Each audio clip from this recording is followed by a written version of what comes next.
Ya, teman-teman semua, terima kasih kami sampaikan kepada kita untuk teman-teman yang tetap setia mendengarkan bahan pembelajaran yang saya bagikan kepada kita melalui media YouTube ini. Melalui kesempatan ini saya kembali mau berbagi dengan kita bahan pembelajaran untuk kita dari firman Tuhan yang tertulis di dalam Filipi pasal 1 ayat 3 sampai 11 ya. Filipi pasal 1 ayat 3 sampai 11. Terlebih dahulu saya akan bacakan firman Tuhan untuk kita semua. Mari kita ikuti di dalam hati kita masing-masing. Beginilah firman Tuhan yang tertulis dalam Filipi pasal 1 ayat 3 sampai ayat 11. Aku mengucap syukur kepada Allahku setiap kali aku mengingat kamu. Dan setiap kali aku berdoa untuk kamu semua, aku selalu berdoa dengan sukacita. Aku mengucap syukur kepada Allahku karena persekutuanmu dalam berita Injil mulai dari hari pertama sampai sekarang ini.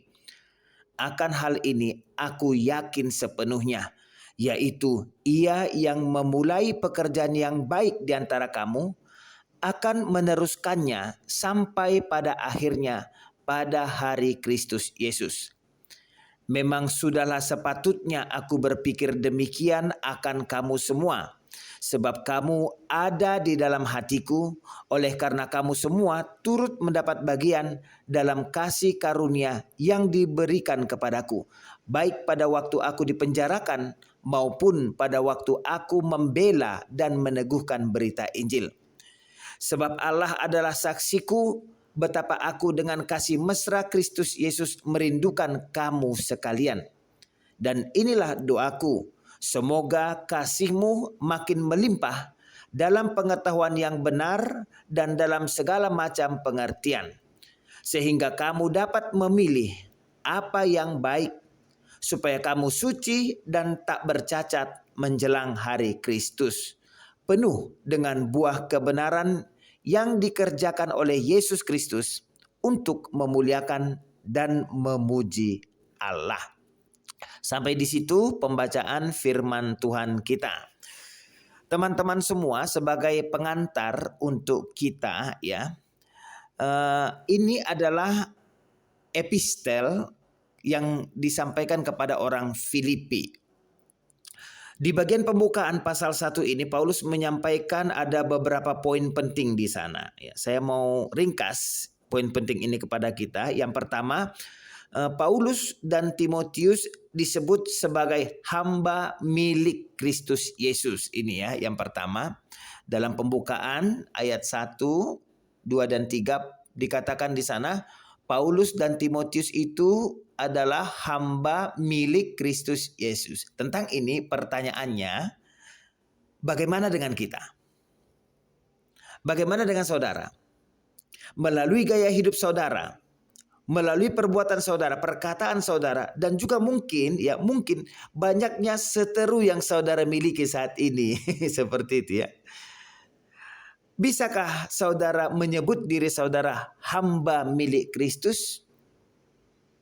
Bisakah kita menyebut saya adalah juga hamba milik Kristus? Karena semua hamba milik Kristus pasti mengalami perubahan. Yang mana perubahan itu pasti mencirikan sifat Yesus, bukan mencirikan sifat dunia. Jadi saya tunjuk langsung aja lah, gereja yang masih bertikai.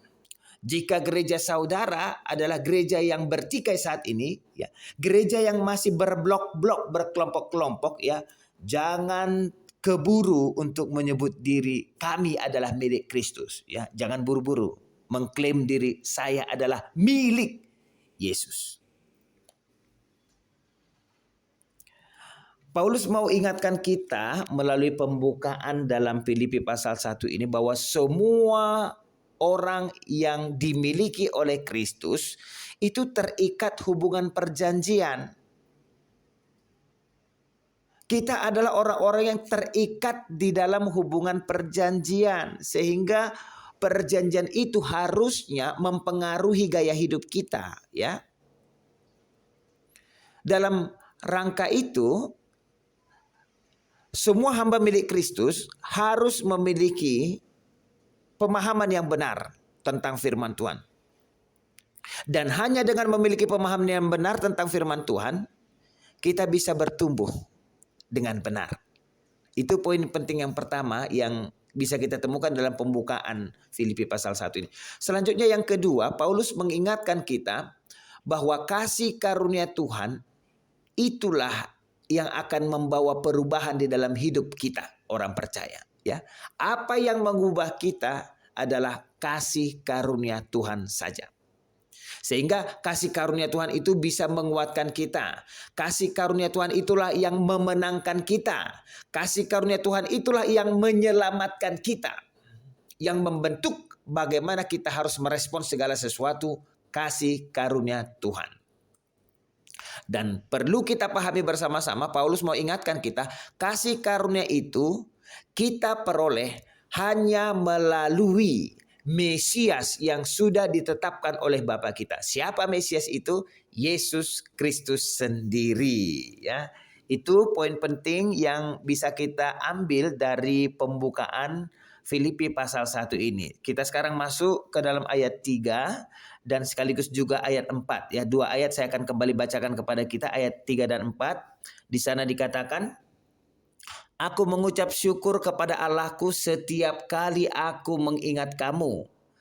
Dan setiap kali aku berdoa untuk kamu semua, aku selalu berdoa dengan sukacita. Baik, teman-teman, di sini kita melihat bahwa Paulus adalah orang yang berdoa. Ya, Paulus adalah orang yang berdoa.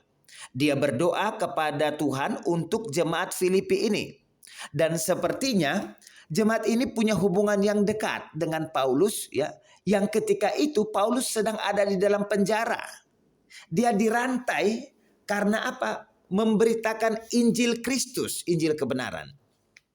Dan ini sangat penting untuk kita perhatikan bersama-sama bahwa dalam kondisi Paulus yang sedang dirantai, ya, dia tetap ingat jemaat Filipi. Dalam kondisi Paulus yang di penjara, ya, karena kasihnya dia tetap mendoakan jemaat Filipi. Dan di sini Paulus berbicara tentang sukacita. Ya, ini menarik sekali. Sukacita. Tentang sukacita ini teman-teman semua, saya mau katakan kepada kita. Saya mau katakan, dunia tempat kita tinggal ini tidak mengerti sukacita yang dimaksud oleh Paulus.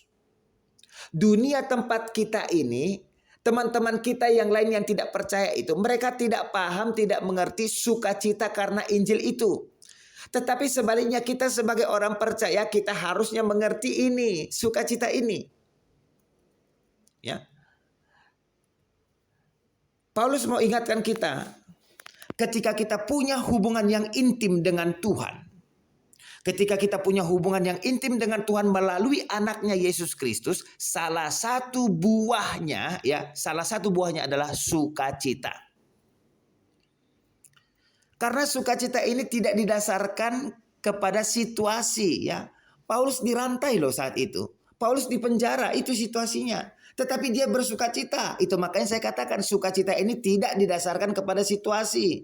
Sukacita ini didasarkan kepada pengetahuan Paulus tentang Tuhan. Dan pengetahuan Paulus tentang Tuhan ini mengatakan di ayat yang pertama pembukaan tadi, Paulus adalah milik Tuhan. Paulus, Timotius, dan kita semua orang-orang yang percaya adalah milik Tuhan. Kita diangkat menjadi anak-anaknya. Ketika kita paham bahwa kita adalah milik Tuhan, ya, kita adalah milik Tuhan, dan kita tahu bahwa dunia tempat kita tinggal ini adalah sementara. Dalam hidup kita yang sementara ini, perhatikan baik-baik, dalam kondisi situasi Paulus yang sedang dalam penjara, dirantai itu, Paulus memiliki pengharapan tentang masa depan yang pasti. Dalam hidup yang sementara sekarang ini, kita punya pengharapan masa depan yang pasti. Sehingga ketika kita tinggalkan tempat sementara ini dalam segala permasalahan kehidupan yang ada di sini, Ya, kita punya pengharapan yang pasti. Apa itu? Kita akan beralih. Kita akan pindah kemana? Ke hadirat Tuhan kita yang kekal. Itu sukacita yang tidak dipahami oleh dunia ini. Itu sukacita yang ada dalam diri Paulus meski dia dirantai dan juga dipenjara. Selanjutnya teman-teman semua, dalam ayat 5 dikatakan di sana, aku mengucap syukur kepada Allahku karena persekutuanmu dalam berita Injil, mulai dari hari pertama sampai sekarang ini. Nah, teman-teman semua, ayat 5 ini mau menunjukkan kepada kita bahwa sudah terbentuk, ya, sudah terbentuk hubungan yang khusus antara Paulus dengan jemaat di Filipi itu. Yang mana hubungan khusus itu terbentuk karena Injil Kristus Yesus. Jadi kita bisa melihat ada pola di sini. Apa polanya? Polanya seperti ini. Dihubungkan oleh Injil Kristus, itu polanya. Dipersatukan oleh Injil Kristus, itu polanya. Dan saya mau katakan kepada kita juga seperti itu ya teman-teman semua. Kita juga seperti itu. Artinya, meski mungkin kita sekarang tidak saling kenal. Mungkin kita sekarang tidak pernah berjumpa. Tapi kebenaran ini mengatakan kita sudah dihubungkan oleh Injil Kristus. Kebenaran ini mengatakan kita sama-sama milik Kristus. Kita sama-sama punya sukacita karena Injil Kristus itu benar ya. Iya. Kita percaya akan hal itu. Dan jikapun kita tidak pernah bisa berjumpa dalam kehidupan yang sementara ini, meski kita tidak pernah berjumpa dalam hidup yang sementara ini, nanti ya kita punya pengharapan yang pasti. Nanti kita akan ada bersama-sama di hadirat Tuhan kita. Amin. Betapa sukacitanya ya. Betapa sukacita yang kita miliki saat ini. Selanjutnya ayat 6, teman-teman semua, ayat 6. Akan hal ini aku yakin sepenuhnya. Tolong digarisbawahi istilah aku yakin sepenuhnya ini ya. Akan hal ini aku yakin sepenuhnya, yaitu Dia yang memulai pekerjaan yang baik di antara kamu akan meneruskannya sampai pada akhirnya pada hari Kristus Yesus, the day of Christ ya. The day of Christ. Teman-teman semua, Paulus katakan tadi aku yakin sepenuhnya. Ya. Di sini Paulus diyakinkan oleh sesuatu seperti itu ya. Dia diyakinkan oleh sesuatu. Dan melalui bagian selanjutnya kita belajar dari sana, ketika orang Filipi itu menerima Injil Kristus ya, ketika mereka menerima Injil Kristus, Tuhan sudah memulai pekerjaan baik di dalam diri mereka. Tuhan sudah memulai pekerjaan yang baik di dalam diri mereka. Jadi ini teman-teman semua adalah gambaran ya, gambaran orang-orang yang sudah satu frekuensi seperti itu ya. Jadi ini orang-orang yang sudah satu frekuensi. Paulus dan jemaat itu satu frekuensi mereka, begitu. Sehingga penting ya. Penting dalam gereja. Dalam gereja kita masing-masing, penting kita bisa satu frekuensi. Satu frekuensi dengan para pelayan. Satu frekuensi dengan jemaat yang lain. Begitu juga kita penting satu frekuensi dengan orang-orang yang ada di rumah kita masing-masing. Dalam hal apa ini? Paulus katakan dalam hal pekerjaan yang baik. Seperti itu ya. Jadi Paulus menyajikan kepada kita konsep tentang pekerjaan yang baik. Pekerjaan yang baik ini adalah pekerjaan Tuhan sendiri. Sehingga teman-teman semua, sehingga untuk bisa satu frekuensi dengan orang-orang percaya dalam melakukan pekerjaan baik ya, supaya kita bisa satu frekuensi, harus ada pada diri kita perubahan pola pikir. Dari pola pikir kita sendiri berubah kepada pola pikir Tuhan.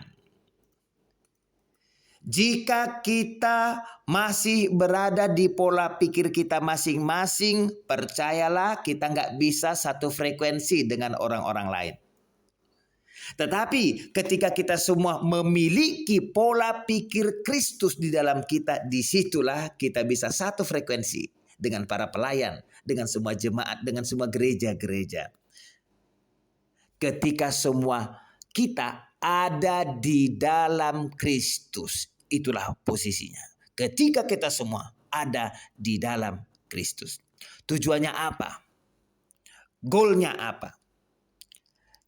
Kita harus tetap berada di dalam hubungan perjanjian dengan Kristus. Itu goalnya. Saudara harus tetap ada di dalam hubungan perjanjian dengan Kristus. Hubungan perjanjian yang diadakan oleh kasih karunia Tuhan melalui Injil Kristus. Bahwa pada hari Kristus nanti, the day of Christ nanti, kita semua akan diubah ya. Kita semua akan menerima tubuh kerajaan. Kita semua akan menerima tubuh kemuliaan yang mana kita akan mencerminkan kemuliaan yang sama sehingga kita menjadi relevan ya di dalam kerajaan Tuhan itu. Jadi ibaratnya di sini teman-teman semua, ibaratnya frekuensi dunia ini tidak sama atau berbeda dengan frekuensi sorga ya. Nggak sama frekuensi dunia dengan frekuensi sorga. Untuk bisa sampai ke sorga, frekuensi kita harus diubah. Dan cara untuk merubahnya itu ada di dalam perjanjian kasih karunia Tuhan. Di dalam melalui Yesus Kristus. Seperti itu pemahamannya ya. Lalu kemudian ayat 7, ayat yang ke-7. Memang sudahlah sepatutnya aku berpikir demikian akan kamu semua. Sebab kamu ada di dalam hatiku. Oleh karena kamu semua turut mendapat bagian dalam kasih karunia yang diberikan kepadaku. Baik pada waktu aku dipenjarakan maupun pada waktu aku membela dan meneguhkan berita Injil. Teman-teman semuanya, Paulus dalam ayat ini mengajak jemaat Filipi dan saya yakin mengajak kita semua ya. Kita semua diajak supaya apa? Supaya kita berpikir dengan benar. Sekali lagi saya ulangi, Paulus ajak kita mari kita berpikir dengan benar. Karena dengan berpikir dengan benar, kita akan menjalani hidup yang berkenan. Sehingga apa yang ada pada kita itu menjadi relevan dengan keselamatan kita. Hidup kita relevan dengan kemenangan kita. Hidup yang berkenan artinya Tuhan berkenan dalam apa yang kita lakukan. Tuhan berkenan dalam apa yang kita pikirkan. Tuhan berkenan dalam apa yang kita prioritaskan di dalam hidup kita masing-masing. Dan untuk ini perlu kita renungkan ya, perlu kita renungkan apakah kita sudah berpikir dengan benar? Apakah saudara sudah berpikir dengan benar? Berpikir dengan benar itu mencakup juga pengetahuan yang benar tentang Tuhan. Dan apa yang kita tahu tentang Tuhan? Apa yang kita tahu tentang Tuhan kita? Kita tahu Tuhan kita mengasihi semua orang, benar ya? Ya, kita punya Tuhan yang mengasihi semua orang. Yahudi dikasihi, non-Yahudi dikasihi. Orang yang baik dikasihi, yang jahat juga dikasihi. Tuhan kita mengasihi semua orang. Apa arti berpikir dengan benar? Berpikir dengan benar artinya ya, kita tahu sehingga kita berkata. Kita tahu sehingga kita berkata, hanya ada satu cara untuk kita bisa mengambil bagian di dalam kasih Tuhan itu. Hanya ada satu cara kita bisa mengambil bagian dalam kasih Tuhan itu. Benar Tuhan mengasihi semua orang. Benar itu. Tapi hanya ada satu cara untuk kita bisa mengambil bagian dalam kasih Tuhan itu. Apa itu? Melalui Injil Kristus. Kita tidak bisa mengambil bagian dalam kasih Tuhan itu di luar Injil Kristus. Itu berpikir dengan benar. Contoh tentang salib ya. Contoh tentang salib. Kalau kita tidak berpikir dengan benar tentang salib, hidup kita juga nggak bisa benar. Tentang salib teman-teman semua, tentang salib. Jika ada jalan lain yang bisa membuat manusia selamat selain salib, jika ada jalan lain yang bisa membuat dosa-dosa manusia diampuni selain salib, tahu nggak apa artinya itu? Jika ada jalan lain, artinya Mesias mati sia-sia, itu artinya. Artinya Mesias sebenarnya tidak perlu disiksa. Mesias nggak perlu sampai harus mati dan dibangkitkan kembali. Jika ada jalan yang lain untuk keselamatan.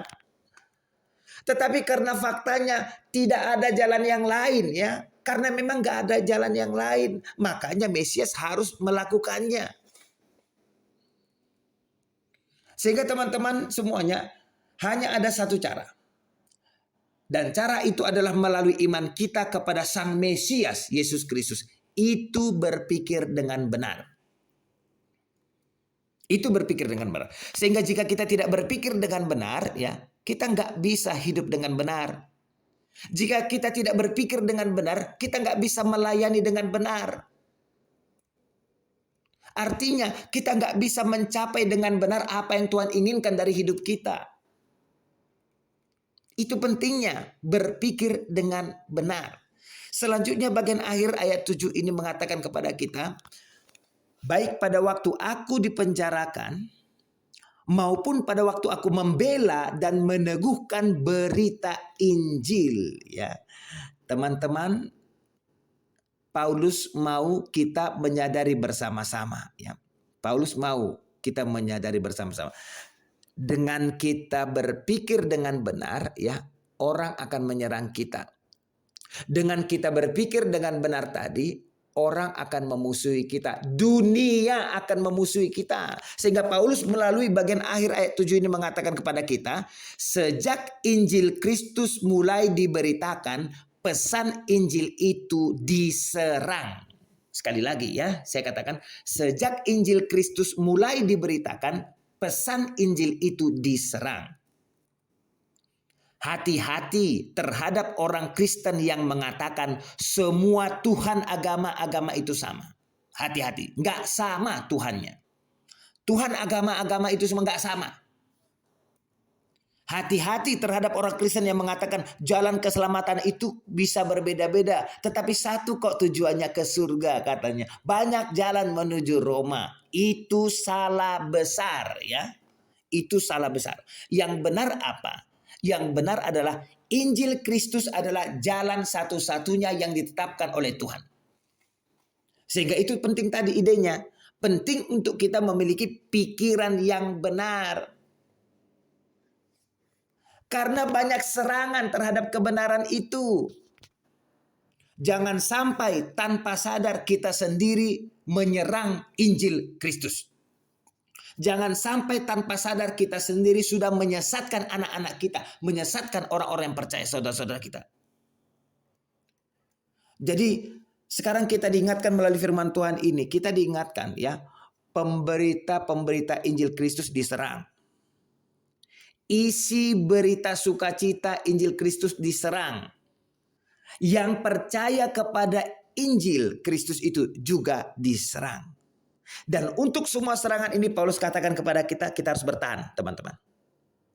Kita harus bertahan. Apa wujud serangan itu? Paulus di penjara, itu wujudnya.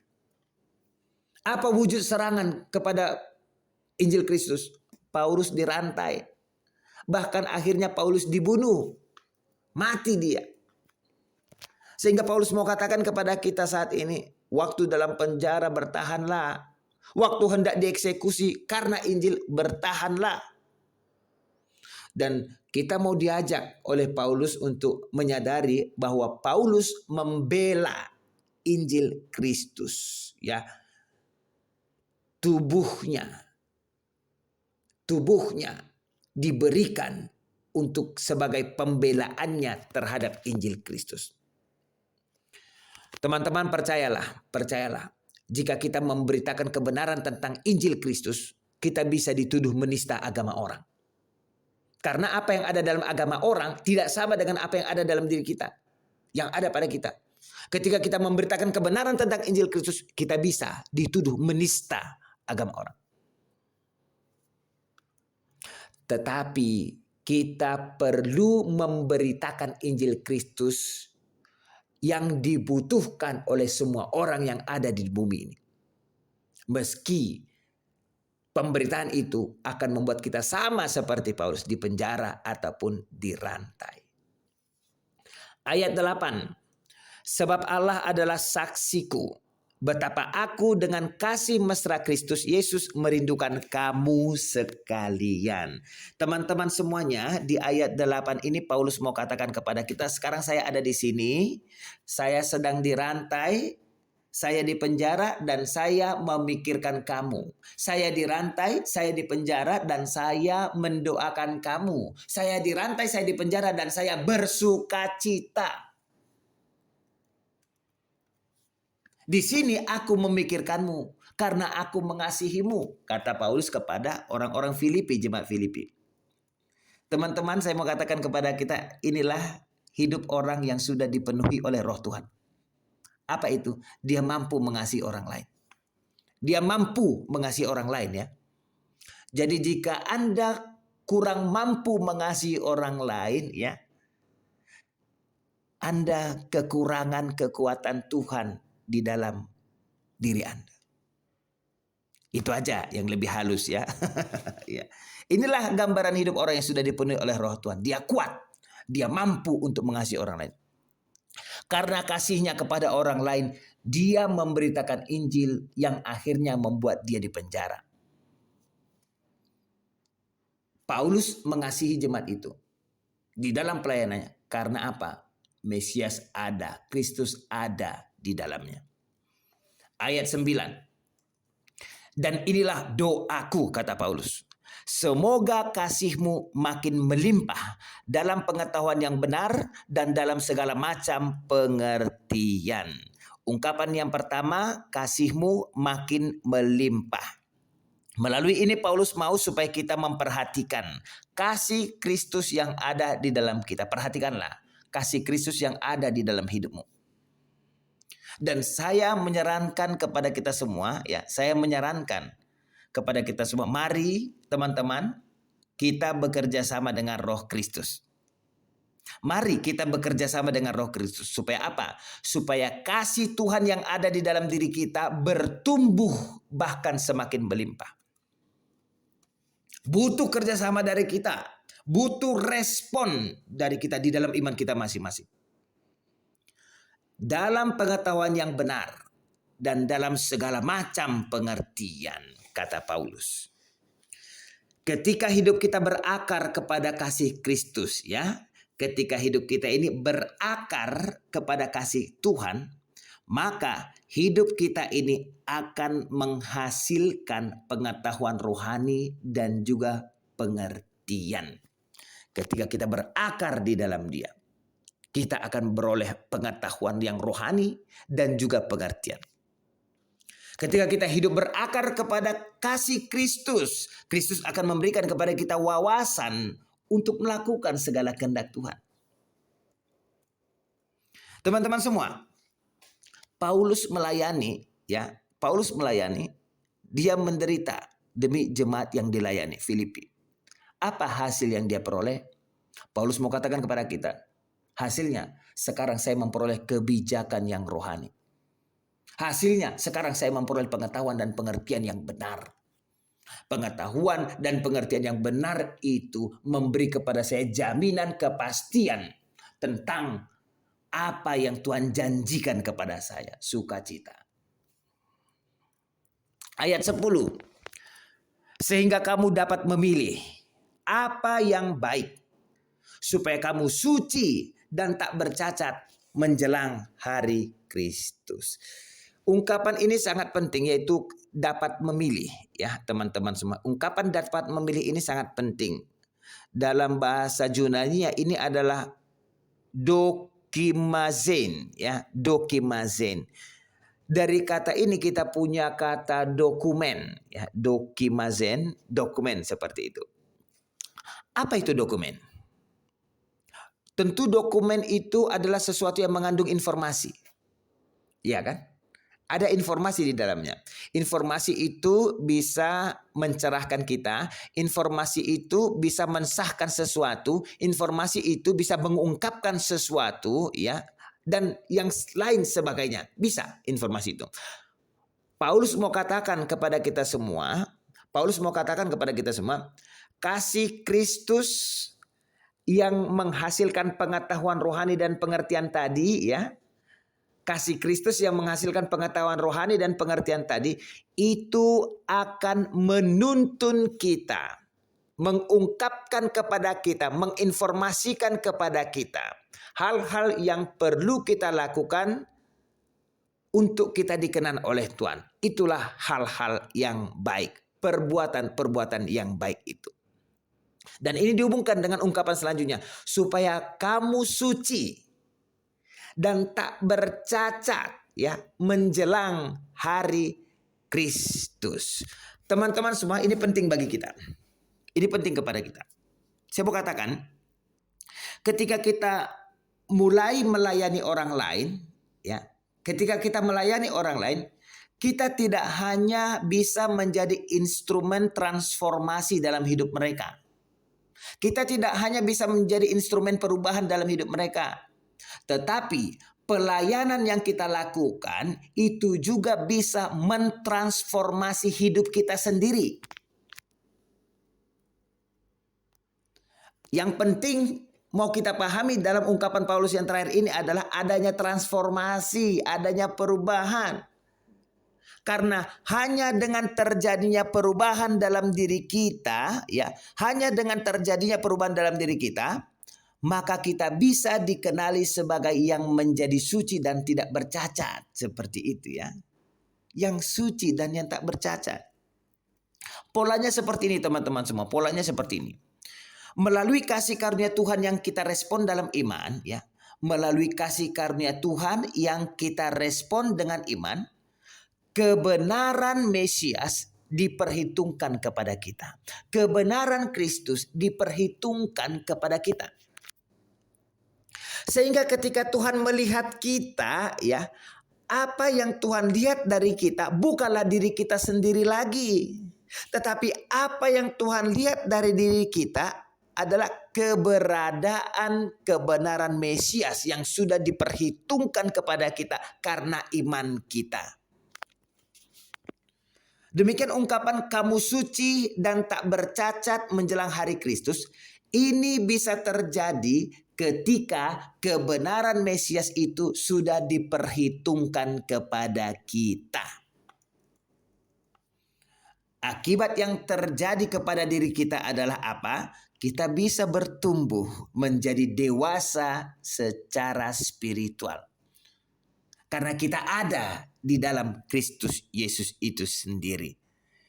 Jadi yang membuat kita suci dan tak bercacat, ya, bukan diri kita, bukan kebaikan kita, bukan kesalehan kita. Sebaliknya yang membuat kita suci dan tidak bercacat adalah adanya kebenaran Kristus itu di dalam diri kita. Itu yang penting kita pahami tentang ayat ini. Lalu yang terakhir ayat 11, penuh dengan buah kebenaran yang dikerjakan oleh Yesus Kristus. Ini yang penting, ya, teman-teman. Mendukung ayat yang sebelumnya tadi. Penuh dengan buah kebenaran yang dikerjakan oleh Yesus Kristus. Bukan kita yang mengerjakan buah kebenaran itu. Yesus Kristus yang mengerjakannya. Untuk apa? Untuk memuliakan dan memuji Allah kita. Baik, ini yang terakhir untuk kita, teman-teman semua. Melalui ayat yang terakhir ini, saya mau katakan kepada kita, kebenaran yang diperhitungkan kepada kita karena iman kita itu akan membentuk gaya hidup kita yang benar. Jadi iman Alkitab kita adalah iman yang membentuk gaya hidup yang benar. Itu perhatikan baik-baik, ya. Iman yang membentuk gaya hidup yang benar. Sehingga apa yang perlu kita perhatikan sekarang adalah, mari teman-teman perhatikan hidupmu. Apakah hidupmu saat ini memanifestasikan kemuliaan Tuhan? Karena Paulus katakan kepada kita, perbuatan kita yang baik itu terhubung dengan kemuliaan Tuhan. Sekali lagi ya, Paulus katakan kepada kita, perbuatan kita yang baik itu terhubung dengan kemuliaan Tuhan. Sehingga saya katakan tadi, renungkanlah, apakah hidupmu saat ini sudah memanifestasikan kemuliaan Tuhan? Apa kata Tuhan kita Yesus Kristus tentang ini? Matius pasal 5 ayat 16. Matius pasal 5 ayat 16 katakan, demikianlah hendaknya terangmu bercahaya di depan orang. Supaya apa? Supaya mereka melihat perbuatanmu yang baik dan memuliakan Bapamu yang di surga. Sekali lagi saya bacakan. Matius 5 ayat 16. Demikianlah hendaknya terangmu bercahaya di depan orang, supaya mereka melihat perbuatanmu yang baik dan memuliakan Bapamu yang di surga. Sehingga bagi kita orang-orang yang percaya, perbuatan baik itu penting, maaf ya. Perbuatan baik itu penting. Tolong perhatikan baik-baik. Bagi teman-teman yang malas melakukan perbuatan baik. Apa itu perbuatan baik? Beribadah itu perbuatan baik? Ya. Membantu itu perbuatan baik? Ya. Minta maaf itu perbuatan baik? Ya. Mengampuni itu perbuatan baik? Ya. Perbuatan baik itu penting, teman-teman. Ketika kita melakukan perbuatan baik, kemuliaan Tuhan akan dimanifestasikan. Pahamilah, ada hubungan dekat antara perbuatan baik dengan kemuliaan dan juga pujian. Orang akan memuji Tuhan. Ini adalah kondisi situasi terbentuknya kedewasaan spiritual yang benar. Ya. Itulah arah dari iman yang kita miliki. Biarlah bertumbuh iman kita, sehingga kita memiliki kedewasaan di dalam iman kita. Sampai di sini pembelajaran kita. Ya, sampai berjumpa untuk pembelajaran firman yang lainnya. Tuhan Yesus memberkati kita semua. Amin.